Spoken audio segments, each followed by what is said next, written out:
પીરાય પરબના પીરની, કેવી પીરાય? રૂડા પીર બાપાના દીકરા કરમણ પીર બાપા બીમાર પડે છે, ફરિયાદ ઉધારા, અને એની ભાળ કાઢવા માટે રૂડા પીર મુંજિયાસરથી ફરિયાદ ઉધારા આવે છે, પોતે નીકળે છે. વચ્ચે પરબના પીરની જગ્યા આવી, વિચાર છો કે હાલો દર્શન કરતો જાઓ પછી જાઓ. અહીંયા ગાદી માથે હાદલ પીર છે, હાદલ પીર. રોડા પીર એટલે દેવીદાસ બાપુના ભાઈ હતા. મોટા ભાઈ માંડણ પીર, પછી દેવીદાસ બાપુ અને નાના રોડા પીર. પરબે ગયા, હાદલ પીર ને મળ્યા અને જાણ કરી કે મારે કરમણ પીર ની બહાર લેવા જવું છે, માંદગીમાં છે, બીમાર પડ્યા છે, છેલ્લી ઘડીએ છે. તો ઈ હાદલ પીરે ટકોર કરી કે જો જાવ તો બેઠા કરીને આવજો. એટલી ટકોર કરી તો સંતની તો ટકોર ઘણી થઈ પડે વાલા, મહાપુરુષો ને ટકોર ઘણી થઈ પડે. એ વચન છે, શબ્દ છે. અહીંયા આવ્યા રૂડાપીર બાપા, રૂડાપીર બાપા. તો કરમણ પીર બાપા તો હમાઈ ગયા હતા વાલા,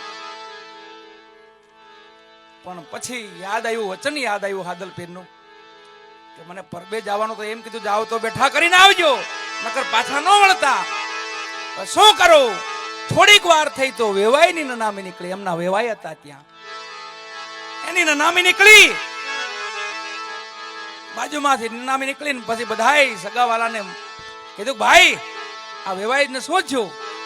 કે બાપા તો રામચરણ પામી ગયા છે. અરે ના ના, હું એને મળવા આવ્યો છું, હું એને મળવા આવ્યો છું. એમ થોડું રામચરણ પામાય. ઉતારો ઉતારો હેઠા. નનામી હેઠી ઉતારી અને વેવાઈ ને કર્યા બેઠા વાલા. ઉપરથી કાપડું ખેંચી લીધું કપડ અને મેવાઈ ને કર્યા બેઠા. રૂડાપીર બાપાનું વચન પડ્યું જાવ તો બેઠા કરીને આવજો. કરવાના હતા કરમણ પીર ને બેઠા, પણ એ પંચભૂત નું ખોળિયું હમાઈ ગયું હતું એટલે વેવાઈ ને બેઠા કર્યા. અને બાજુમાં દ્રષ્ટિ કરીને જોયું ને તો એક 12 વર્ષનો દીકરો બકરા ચરાવતો હતો. એને બોલાયો કે બેટા અહીંયા આવ, જગત જોવે એમ. વીરતાની ભક્તિ આપણે કહીને કોને કહેવાય? આને વીરતાની ભક્તિ કહેવાય. અને પરાકાષ્ઠ ભક્તિ કહેવાય, પરાકાષ્ઠ.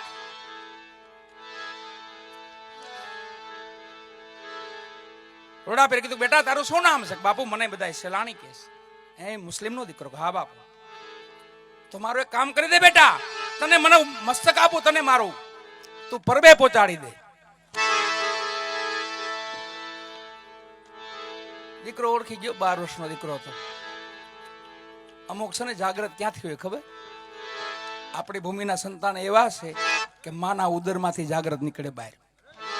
આવીને જાગવું ન પડે, માના પેટમાં હોય ને ત્યાં જાગ્રત થઈ ગયા હોય. એવી ભક્તિ છે ગુજરાતની. 12 વર્ષનો દીકરો ઓળખી ગયો, કોઈ મહાપુરુષ છે, કોઈ સંત પુરુષ છે, ઓલિયા છે, અને આ સમય મને મસ્તક ઉતારવાનું દેવાનું કીધું છે. એટલે ભૂલાય નહીં મારથી. કીધું બાપુ તમારું હું કામ કરી દઉં, પણ તમે મને શું આપશો? કે બેટા આખા જગતના પટમાં તને કોઈ નો આપે એવી હું તને પીરાય આપું. જગત તને પીર તરીકે ઓળખે. અને મસ્તક ઉતાર્યું વાલાઓ. મસ્તક ઉતારીને થાળમાં મૂક્યું, માથે અંચળો ઢાંક્યો, હાથમાં મસ્તક લઈ સેલાની સાંઈ હાલ્યા. આવ્યા પરબે. હાદલ પીર ઢોલીએ બેઠા છે. દેવીદાસ બાપુને ચરણમાં મસ્તક ને ચરણ વંદન કરાવી અને હાદલ પીરના ચરણમાં મૂક્યું. બાપા 12 વર્ષનો દીકરો, 12-13 વર્ષની ઉંમર. હાદલ પીરે અંચળો ઉઘાડીને જોયું તો રૂડાપીરનું મસ્તક. અરે તમને ના નથી કીધી? તમે જાઓ તો બેઠા કરીને આવજો, પાછા ન વળતા. વાલા મસ્તક લઈને આમ ઘા કરીને બહાર નાખી દીધું, જગ્યા બહાર. પાછું મસ્તક ત્યાંથી ઉડીને પાછું ચરણમાં પડ્યું. પાછું ઘા કરીને પાછું બહાર નાખ્યું, પાછું ચરણમાં પડ્યું. અનેક વાર નાખવાથી મસ્તક છેલ્લે દિવાલ તોડીને અંદર આવે છે. તો હાદલ પીર બાપા માથે હાથ મૂકે છે. પરબના હુરાપુરા છે વાલા, પરબના હુરાપુરા છે રૂડાપીર બાપા. અને હાદલ પીરે કીધું કે બેટા, દીકરાને કીધું કે હે દીકરા, તું શું કામ કરશો? બાપુ, હું તો બકરા ઢોરા ચરાવું છું ત્યાં. અરે દીકરા, તો અહીંયા આપણે આશ્રમ છે, સેવા કરીને માં ગાયું નહીં, અહીંયા રોકાઈ જા. કે તો રોકાણો બાપુ. અને રોકાણા હો. 18 વર્ષની ઉંમર થઈ, સેવા ચાકરી કરે છે. અને ધોરાજીના મુસ્લિમો માં હુરમને હેરાન કરે છે. માં હુરમ હતા ઈ દેવીદાસ બાપુના પરમ ભગત હતા. માં હુરમને હેરાન કરે છે મુસ્લિમો, ક્યાંય રહેવા નથી દેતા. એની હાદલપીરને ખબર પડે છે. અને સેલાણીને કીધું, સેલાણી જાઓ, ધોરાજીથી માં હુરમને લઈ આવો, અહીંયા પરવે લઈ આવો, ધોરાજી નથી રહેવું આપણે. સેલાણી સાઈ હાદલપીરનો હુકમ માનીને હાલ્યા.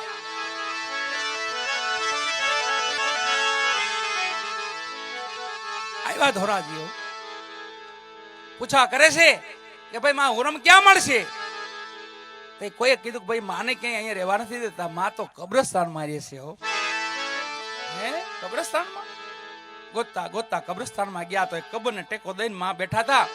કીધું માડી, એ માં હુરમ, હવે હાલો પરબે, અહીંયા નથી રહેવું આપણે. અરે સેલાણી, તું અહીંયા કહા માં, મને હાદલપીરે મોકલ્યો છે, હાલો મારી ભેળા.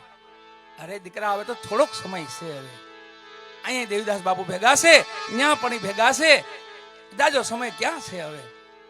એટલી વાતો કરે ને એટલામાં તો એક જનાજો આવ્યો, અને જનાજો ભેગા 500 મુસ્લિમો આવ્યા. સલાણી સાઈને જોયા મુસ્લિમોએ તો કાયમ એકને જોતા હતા, આજે 2 ને જોઈએ તો વધારે ક્રોધિત થયા. આ તો 2 ભેગા થઈ ગયા. અને સલાણી સાઈએ કીધું કે માં હુરમ ઘડીક બેહો, આગળ હું મળીને આવ્યો. ઓલા જનાજોજી સમાજે ઉતારે છે એટલામાં આવ્યા સેલાણી સાઈ કે ભાઈ, શું કામ માં હુરમને હેરાન કરો છો? અને ક્યાં કાંઈ જુદું છે? બધું એક છે, એને જુદું ન મનાય. એમના મૌલવીના કાજી હતા, બોલ્યા કે અમે એમ નથી માનતા. તો તમે કેમ માનો? અમે એમ માની છીએ, પ્રમાણ આપો તો માની. કે પ્રમાણ? કે હા, આ જનાજામાં એક ડોસી વહી ગયા, માં મરિયમ, ઈ બોલે સતદેવીદાસ તો માની. કે તો માની જાઓ? કે હા. અને યાદ કર્યા રૂડાપીરને? હો, પીરાય આપી હતી રે બેટા, તને જગતના પટમાં પીરાય આપો છો. એમ રૂડાપીરને યાદ કર્યા કે હે ગુરુ મહારાજ, જો પીરાય આપી હોય તો દે પ્રમાણ. જનાજામાંથી આમ હાથ અડાડ્યો ને કીધું, માં મરિયમ, બોલો બાપા સતદેવીદાસ. જનાજામાંથી અવાજ આવ્યો, અમાર દેવીદાસ, અમાર દેવીદાસ, અમાર દેવીદાસ. પ્રમાણો બધા જોઈ રહ્યા. પછી મુસ્લિમોને કીધું, ભાઈઓ ઉભા રહ્યો, આ તાજી ડોહી છે, આ કબર કેટલા વર્ષની? કે તો 500 વર્ષ પહેલા વહી ગયેલા છે. આ બીજી કબર 1500 વર્ષ પહેલા વહી ગયા. આ ત્રીજી કબર 2000 વર્ષ પહેલા, કોઈ 5-5000 વર્ષ પહેલા. જે કબર માથે હાથ મૂકે આમ કે બોલો બાપા સાત દેવીદાસ, અંદરથી અવાજ આવે કબર માંથી, અમાર દેવીદાસ, અમાર દેવીદાસ, અમાર દેવીદાસ. 450 કબરું બોલાવી. ધોરાજીમાં બાવે ધૂન મચાવી, ખૂબ બતાવ્યો ડારો. 18 વરણ એક પ્યાલે મેં નજરે નુરીજન ભાળ્યો. હે પરબ વાળા પીર બાદશાહ, ધૂન ધણી મેં ધાર્યો.